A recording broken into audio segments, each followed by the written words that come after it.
Haleluya. Bwana Yesu asifiwe. Simpigie hata waimbaji makofi jameni. Ama kuna mwenye hajabarikiwa? Tumebarikiwa. Ukishamwabudu, ukishamuinua, ukishamwambia shida zako, haleluya, anakufungua, unakuwa uhuru. Praise God. Kama kuna kiti mbele yako, songea. Ndio mhubiri anapokuja, neno likutangulie mbele. Kitambo lifikie wa mwisho, wewe uko umeshabarikiwa. Bwana Yesu asifiwe. Haleluya. Muko tayari kusikia neno la Bwana? Muko tayari kupokea neno? Bwana Yesu asifiwe. Nani ako na furaha siku ya leo kama mimi? Nani amebarikiwa kuingia katika nyumba ya Bwana? Haleluya. Bwana Yesu asifiwe. Kuna mtumishi, sijui nimuite mtumishi ama, maana neno linamsumbua. Pastor Chris, itabidi sasa tumepewa nafasi. Maana tunapohubiri peke yetu au wanafungiwa. Bwana Yesu asifiwe. Amen. Siku kama ya leo, unajua unaweza kuwa uko na hamu, uko na uoga kuambia pasi ama kuniambia unataka nafasi. Bwana Yesu asifiwe. Maana sisi wote, kila mtu ako na kazi katika nyumba ya Bwana. Bwana Yesu asifiwe. Maana unapoona umefungiwa, unaona ai naweza peana neno lakini hawajanipea nafasi. Haleluya. Kuna mmoja alisema hapana. Pani nilikuwa na hudumu, kwa nini hapa mjanipea nafasi? Bwana Yesu asifiwe. Na kazi ya Mungu haina upakuzi wala haina upingamizi. Unapojihisi katika ndani ya moyo wako unaweza toa neno, watu wakaweze kubarikiwa, uko huru. Mlango uko wazi. Bwana Yesu asifiwe. Wacha tukampigie makofi anapokuja kutulisha neno jioni ya leo. Mshangilia anapofika katika madhabahu.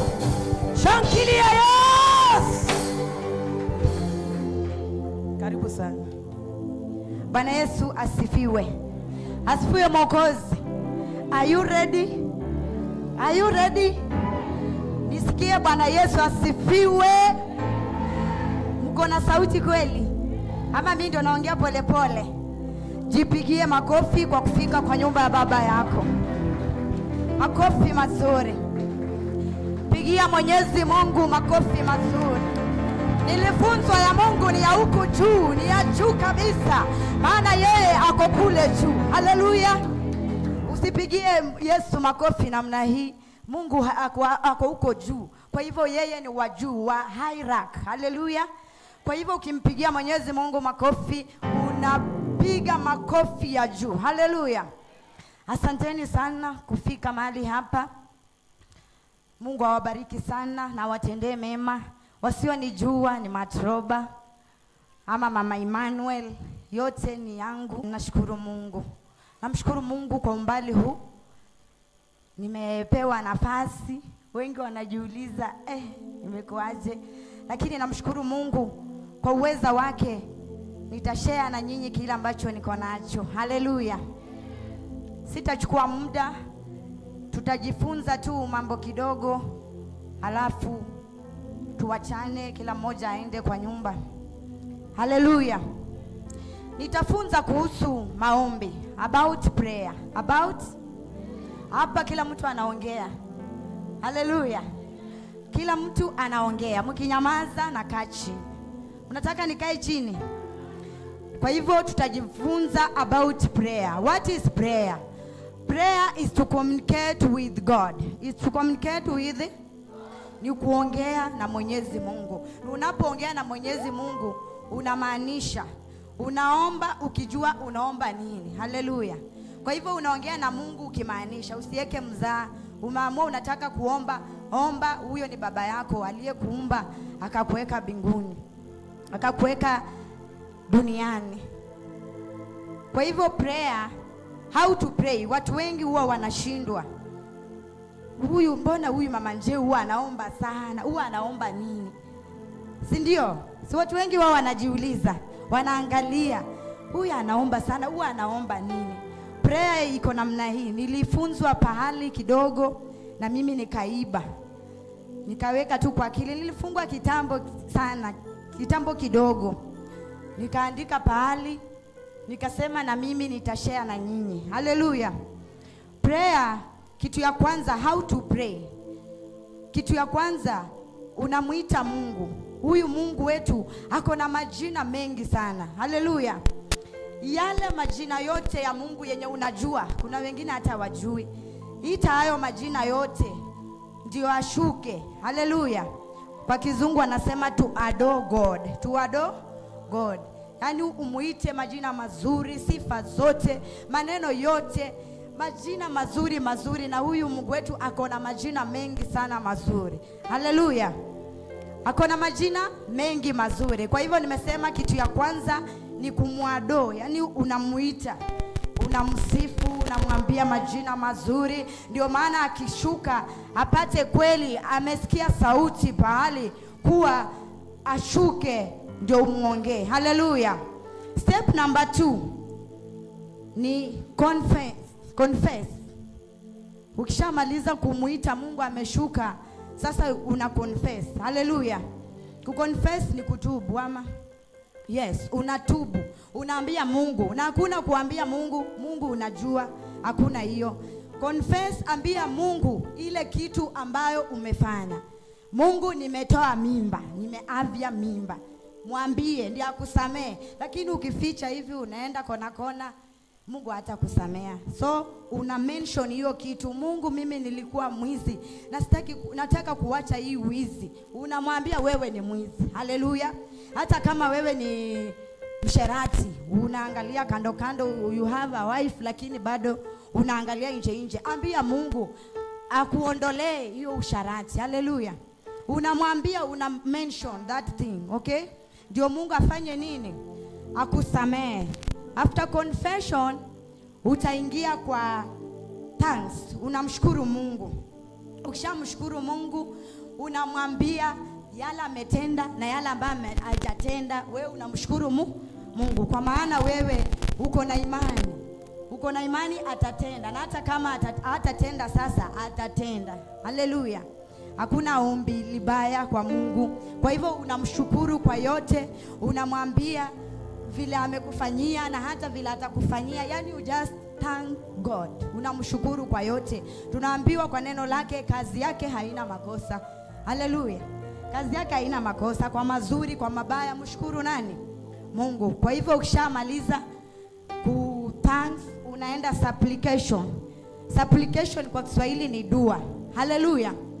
Dua sasa unaanza kuambia Mungu, kwa kuwa Mungu nataka hii. Watu wengi wao wanaanza kuomba na kuitisha. Hujamuita huyo Mungu, hujamshukuru, hujaconfess dhambi zako, lakini wewe unamwambia ashuke, akufanyie. Unataka gari, unataka mke, unataka mume. Hujamwambia hizi zote, hata hujamuita ashuke. Unataka akupe nini? Kwa hivyo ukishamaliza kumthanks, unaingia supplication. Supplication nimeambia ni dua. Sasa unaambia Mungu chenye unafanya nini? Chenye unataka. Tuko pamoja kufikia hapo? Wangapi wameachwa nyuma? Wangapi wanasema nirudie? Hajaandika hata moja.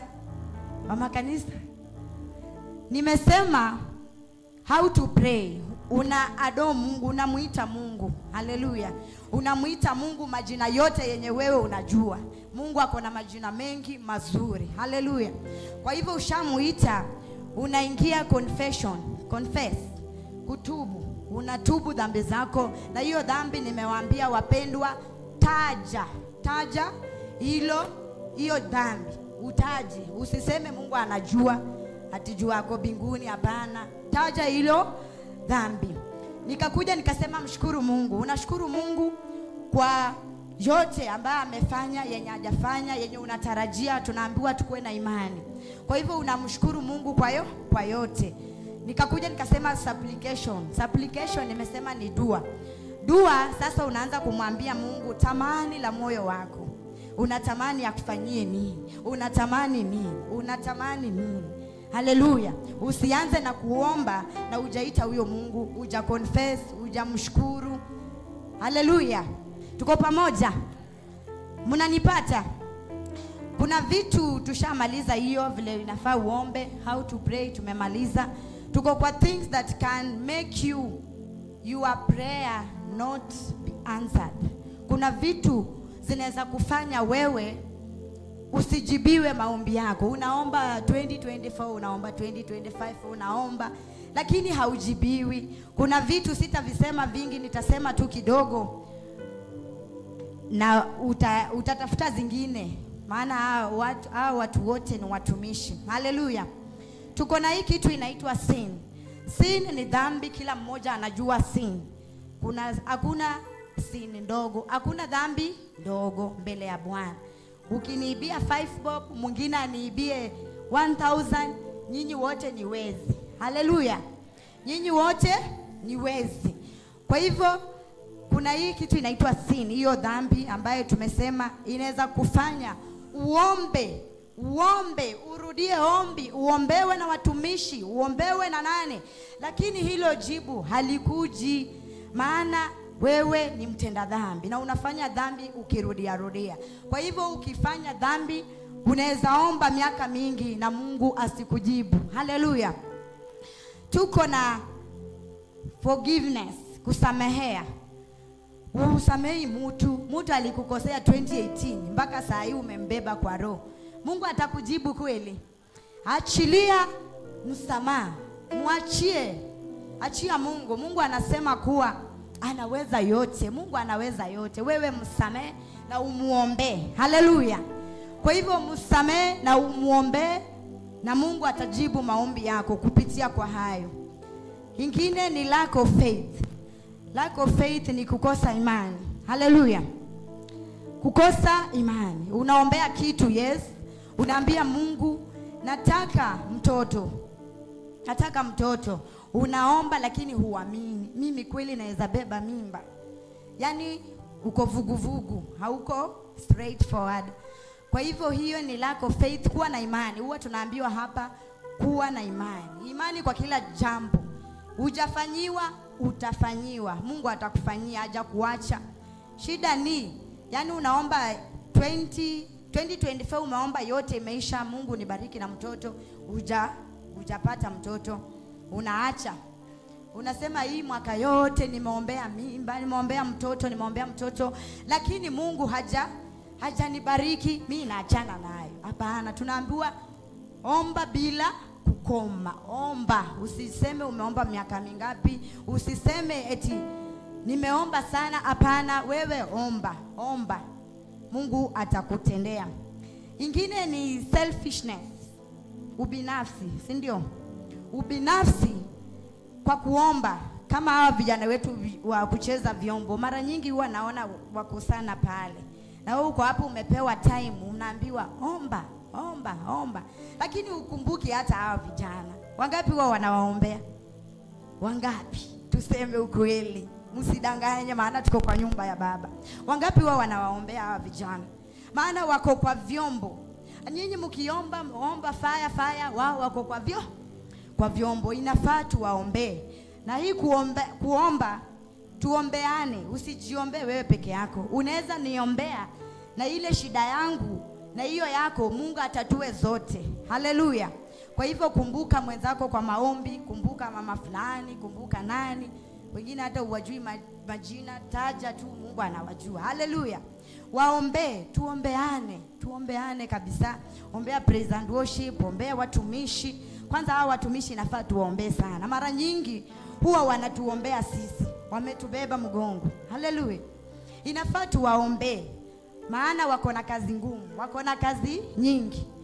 Watu wengine hapa hawajui kuomba, wanangoja tu, wanajua Pastor nani ataniombea. Nafaa tuombeane. Haleluya. Tufanye nini? Tumefika hapo kwa ajili ya maombi. Watu wamejua 1 2 3. Kuna watu wamejua jinsi ya kuomba. Nimewafunza. Kama umeandika, kama hujaandika, labda umekram kila kitu. Mungu akubariki sana. Haleluya. Nipate tu msomaji atusomee Mark 10:28. Mark 10:28. Kwa Kiswahili tafadhali, tuko Nairobi. Watu wa Nairobi unajua wajui Kiswahili, si ndio? Ni English. Huko pwani, huko penye nimelelewa, ni Kiswahili.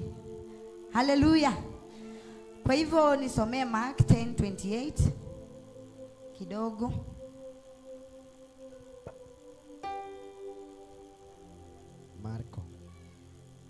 Marko 10 kuanzia 28. Biblia inasema, Petro akaanza kumwambia, tazama, sisi tumeacha vyote tukakufuata wewe. Yesu akasema, amini nawaambieni, hakuna mtu aliyeacha nyumba au ndugu waume au ndugu wake au mama au baba au watoto au mashamba kwa ajili yangu na kwa ajili ya Injili, ila atapewa mara mia sasa wakati huu, nyumba na ndugu waume na ndugu wake na ndugu na mama na watoto na mashamba pamoja na udhia, na katika ulimwengu ujao uzima wa milele. Amen. Hilo neno nimesomea wenzangu hapa ambao wanachoka na kazi ya Mungu. Wanachoka na kazi ya Mungu. Nimesema hapa tunaongea. Wanachoka na kazi ya Mungu. Unafanya kazi ya Mungu ukinungunika. Unasema mbona huyu hajafanya? Mbona wasiambie huyu? Mbona wasiseme hivi? Mbona wasipange usafi hapa ni Ijumaa? Mbona wasiweke Jumamosi? Yaani wewe ni kulalamika tu. Lakini hapo tunaona Petero pia yeye alikuwa mmoja wetu. Analalamika, kwa nini kila saa wanatoka na huyu Yesu? Alikuwa mwanafunzi wa Yesu.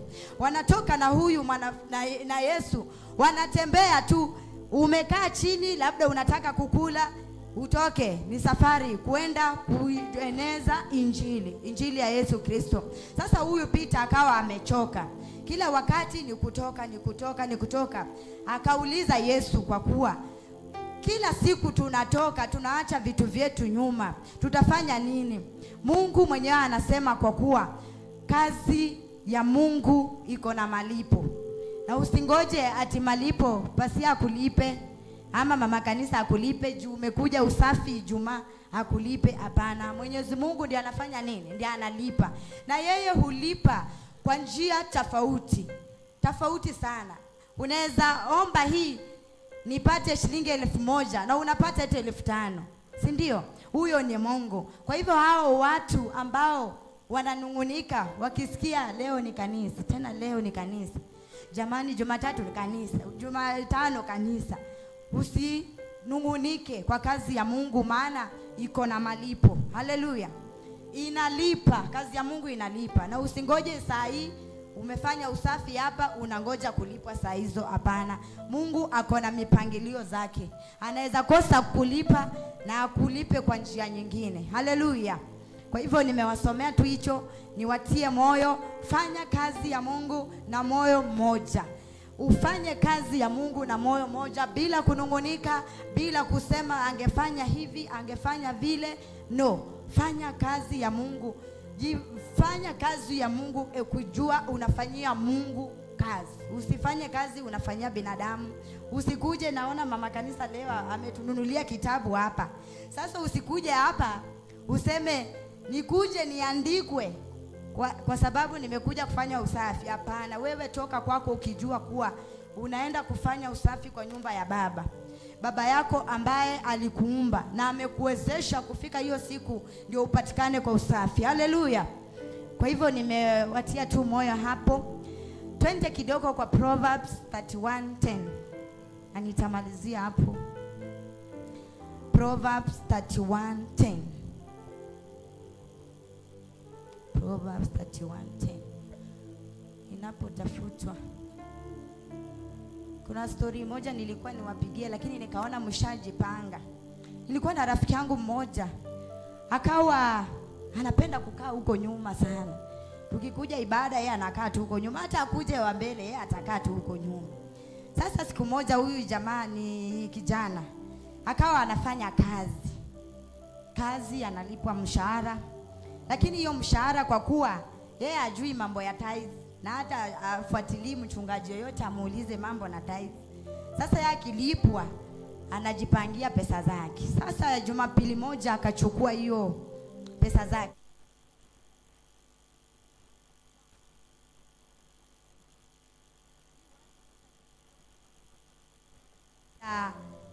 Enda nipite supermarket ninunue vyakula vyangu vya nyumbani kwangu.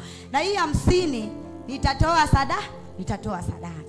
Sasa alikuwa anakaa mbele, yeye alikuwa anapenda mbele, na kulikuwa na kijana mwingine mwanarika, naye akawa pia anapenda kukaa next to that boy. Sawa sawa.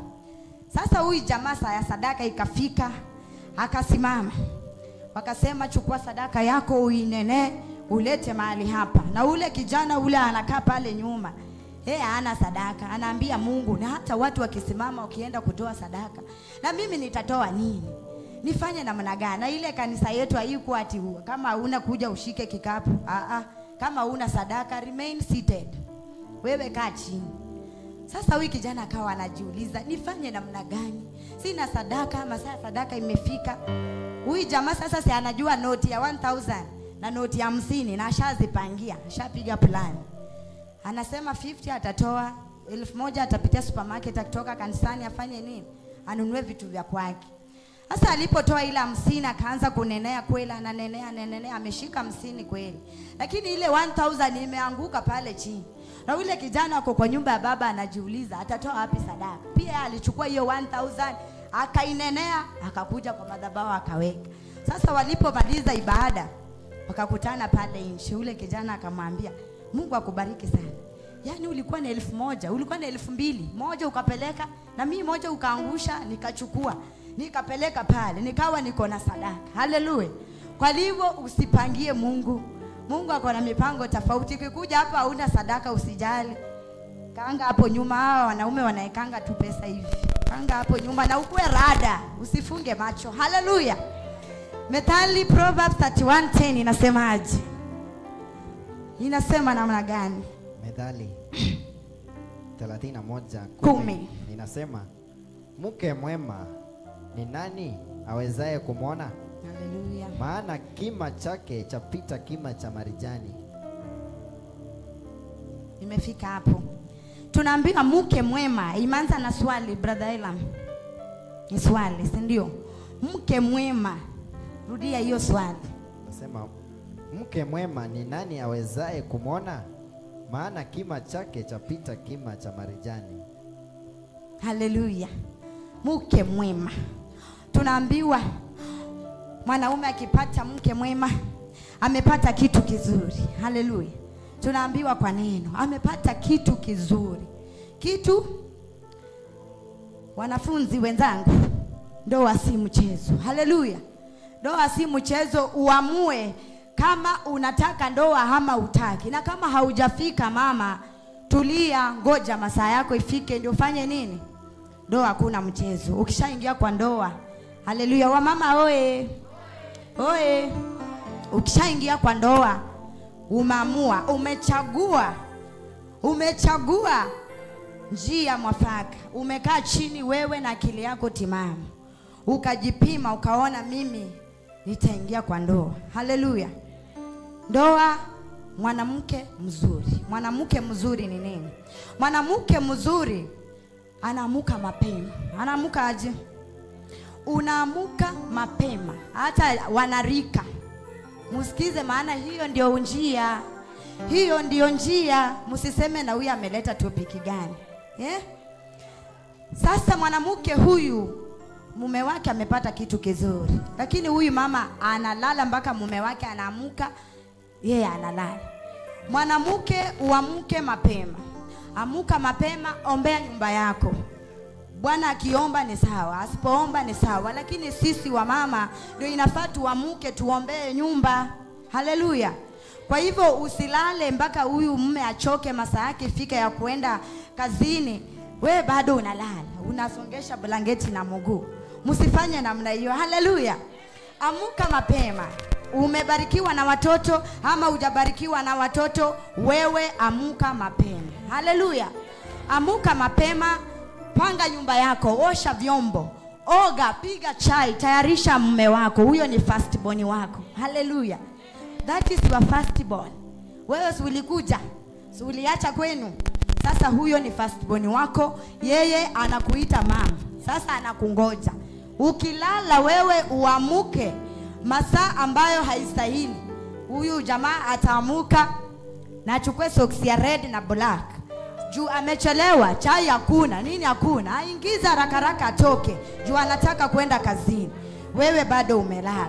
Kwa hivyo nimesema wamama waamuke mapema. Haleluya. Kitu ingine ni kuwa huyu mwanaume ameenda kazini. Ameenda kazini kukutafutia wewe, bado unalala. Wengine hawa ni wa vibarua mjengo, si ndio? Vijana wengi wao wanaanza na mjengo. Ameenda mjengo kwa site fulani, amekosa. Amerudi kwa nyumba, wewe bado umelala, ama ndio unaamuka. Bado uko na ile nguo ya kulala, bado uko na stocking kwa kichwa. Amekosa kazi huko. Anakuja kwa nyumba at least atulie, anapata ni stress tupu. Unajua atakwambia nini? Wacha niende niangalie site nyingine. Maana anaona wewe hauko tayari. Amuka mapema, tayarisha nyumba yako, hoga mwenyewe, kuwa smart. Unaenda kazini, hauendi kazini, kuwa msafi. Haleluya. Hiyo nimewaambia for free. Na muende mufanye investigation, mfanye practical kwenu. Amuka mapema, tayarisha mzee, tayarisha breakfast, tayarisha watoto kama uko nao, kuwa ready na ukuwe smart. Usikae na nguo mpaka saa 6, nguo ya kulala na stocking. Mimi nawaambia bure. Amuka mapema, ujipange. Haleluya. Ndio hata huyu mwanaume akikosa kibarua harudi, at least atatulia kwake, maana atapata we nawe uko tayari, umejipanga, nyumba inanukia at least. Lakini apate kikombe nyali tumia hata iko hapa, na hiyo chai ni yali jitengenezea. Wamama tuangalie hapo. Haleluya. Amuka mapema. Kuna tabia nyingine hapa. Mzee huyu alienda kibarua akatafuta pesa, kweli akapata. Alivyopata akaona hii nyumba yangu inastahili ninunue unga ngano, ninunue uto, ninunue chumvi, yani kukue na chakula kwa nyumba. Juu huyu mama si yako hapa na anajua kupika. Lakini huyu mama mvivu, yeye ni kazi yake ni kulala na kuwatch na simu. Vitu ziko hapo, lakini bado anaenda kununua mandazi. Anapanga line ya mandazi. Mandazi niwekea 60. Ujui hiyo 60 unaweza weka mzaa kose kibarua huko akuje mnunue mboga.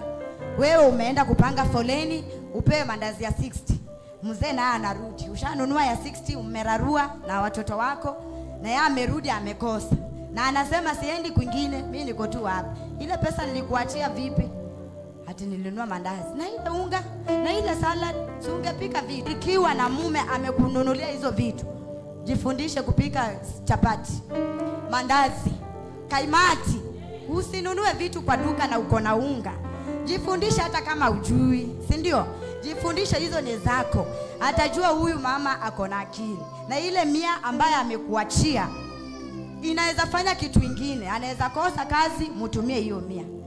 Lakini akikuja wewe ushanunua mandazi, unga iko hapo, hujapika chochote, tena unangoja 40, ulinunua mandazi ya 60. 40 sasa ni ya sukuma lunch. Wewe kitakuramba usiku mtaangaliana hivi, useme baba nani aendangi kazi, baba nani, lakini ni wewe utakuwa umesababisha. Haleluya. Kwa hivyo tutea mume wako, kuprepare watoto, to style up. Haleluya. Kuwa ever smart. Hata huyo jamaa kienda huko nje arudi na stress, apate na wewe huku at least umefanya nini? Umechangamuka, uko msafi, hata we mwenyewe umetoa ile nguo kitambo sana. Haleluya. Na kitu kingine kabla sijasahau, wewe unaenda bedroom kama hujajipanga. Unaenda kuvalia huko na kushuka matuta, maana hii nywele yezi lala bure. Unaanza kufungia matuta kwa kitanda. Muache hiyo, mkuwe wazuri na mbarikiwe sana. Haleluya. Hey, haleluya. Bwana Yesu asifiwe. Wazee oe, najua mmefurahia sana. Hey, leo Bwana Yesu asifiwe. Basi nimekwambia watu tusiwawache hivyo. Wako na ujumbe mzuri sana. Bwana Yesu asifiwe. Mimi nimebarikiwa sana. Haleluya. Nimebarikiwa mpaka we. Sema tu kweli leo. Mungu ni mwaminifu. Bwana Yesu asifiwe. Wamama mmesikia? Mmesikia? Uko na unga, uko na salad, uko na sukari, unaenda kupanga nini kwa mandazi? Bwana Yesu asifiwe. Hiyo ni uvivu. Haleluya. Hata kama ujui, utaweka packing mingi, next utaweka mingi. Haleluya. Bwana Yesu asifiwe. Akimpigie makofi. Haleluya. Ama ameingilia wa mama. Wako sawa? Naona wazee wamefurahia. Hapo sawa. Sasa kama hapo sawa, next jipange. Bwana Yesu asifiwe. Ambia Mungu jinsi umetayarisha huyu akatubariki.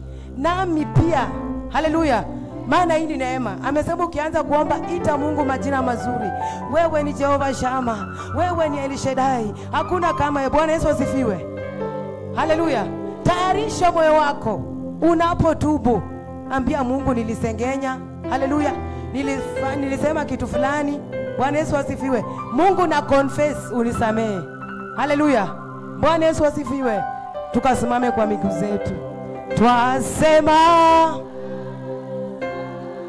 oh twasema, twasema asante ewe Mungu wangu. Oh twasema asante. Inua tu mikono yako. Twasema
tukamwambie Mungu ni asante.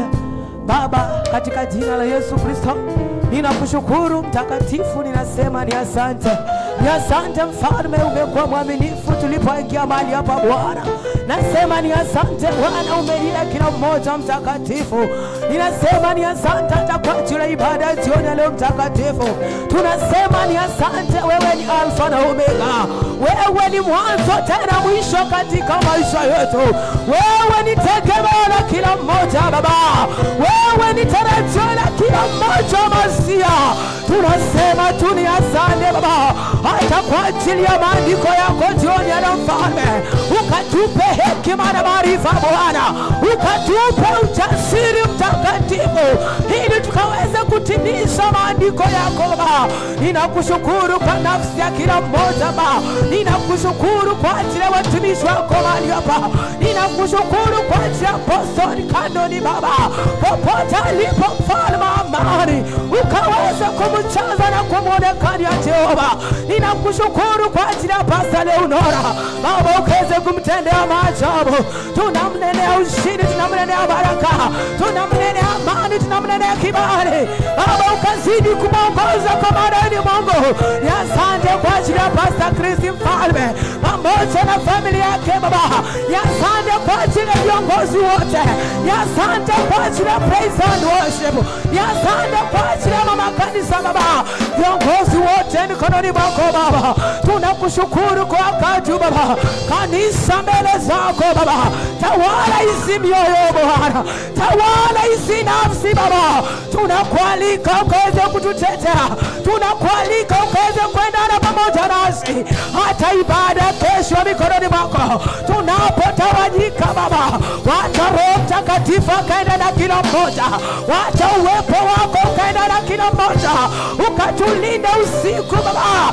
Tunakamata kila maroho, tunakamata kila nguvu, tunakamata kila mapepo, kila ndoto za kuzimu, kila wachawi wote Baba wanaokaa vikao Jehova kinyume na kanisa Mfalme, kila maroho za giza, kila maroho za giza, kila ufalme wa giza, kila madhabahu za nyoka, kila magonjwa zote Baba, tunakamata hizo nguvu, tunakamata hizo maroho, tunatangaza msako katika anga ya kanisa. Tunaachilia moto chochote kinachotumwa kinyume na madhabahu, chochote kinachotumwa kinyume na waimbaji, chochote kinachotumwa kinyume na watumishi wa Mungu, tunaachilia msako katika anga kila mmoja, katika anga kila mmoja. Tunatangaza msako, tunawasha moto za giza, kila maroho za giza zinazotumwa mahali hapa, kila maroho za giza tunawasha moto, zikamate moto ufalme wa madawa. Tunatangaza moto kila majeni wote Baba, tunawasha moto jioni ya leo Baba, tunatangaza moto jioni ya leo Mtakatifu katika malango zetu, katika malango zetu tunatangaza moto katika malango za kanisa. Lango la kwanza Baba tunawasha moto, katika lango la pili tunatangaza moto, katika lango la tatu tunawasha moto kila maroho za giza, kila maroho za kumwaga damu, kila maroho za majini tunawasha moto. Baba tawala, tawala usiku wa leo, tawala kila mmoja, onekana maana ni Mungu, onekana kwa nguvu zako. Asante Mtakatifu, wewe unaaminifu Baba, wewe unastahili sifa.